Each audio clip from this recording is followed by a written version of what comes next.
Street ফুডের burger, sandwich, French fry খাইতে খাইতে যারা অতিষ্ঠ তাদের জন্য আজকে এনেছে ইউনিক একটা আইটেম যার নাম হচ্ছে চিকেন কোন। যদিও এই আইটেমটা নিয়ে আমার অনেক আগে একটা ভিডিও ছিল, শুধু তাই নয় এখানে ছিল চিকেন কুশন। এই সব নতুন কিছু আইটেম ট্রাই করার জন্য চলে গেছিলাম ফাস্টফুড নামে একটি ফুড কর্নার। এখানে 2 থেকে 3 রকমের কোন পাওয়া যায়, যাতে ইউজ করা হচ্ছে শসা, চিকেন, গাজর, বিটরুট সহ 3 রকমের সস সহ তাদের একটা সিক্রেট মশলা এবং সব রকমের রেমেডি একসঙ্গে মাখিয়ে ভরে দেওয়া হচ্ছে এই কোনটার ভিতরে, যেটা দেখতে কিন্তু বেশ সুন্দর লাগতেছে। দেন ফাইনাল একটা ডেকোরেশনের পর একদম রেডি এই চিকেন কোন। মাত্র 100 টাকা দাম এই চিকেন কোন। দেখতে যতটা সুন্দর, সাইজে কিন্তু বিশাল বড় এবং এখানকার যে চিকেনের কোয়ান্টিটিটা আছে একদম পারফেক্ট আছে, ভরপুর, যা আপনি প্রত্যেকটা বাইটে ফিল করতে পারবেন। একটু সাবধানে খাইতে হয়, না হলে একটু মাখিয়ে যাবে, বাট তারপর যে টেস্টের কথা বলি আমার কাছে 10 on 10 লেগেছে। দেন ট্রাই করলাম চিকেন কুশন। এটা দেখতে অনেকটাই বালুশের মতো, যার জন্য নাম দিয়েছে কুশন। এবং এটার যদি টেস্টের কথা বলি, এটা আমার কাছে ওয়ান কাইন্ড অফ ঝাল যে পেটিসটা হয়ে থাকে সেরকম, ভিতরে চিকেন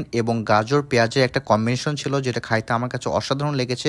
এটার দাম মাত্র 60 টাকা। লাস্ট ট্রাই করলাম তাদের এখান থেকে মোমো, যার দাম ছিল 50 টাকা এবং যেখানে ছিল 4 পিস। মোমোর সাইজটা কিন্তু মোটামুটি ডিসেন্ট সাইজে ছিল, দেখেই খাইতে ইচ্ছে করতেছিল। এক ধরনের অয়েল ইউজ করছে, যেটি মূলত তিলের যে অয়েলটা হয়ে থাকে সেটা।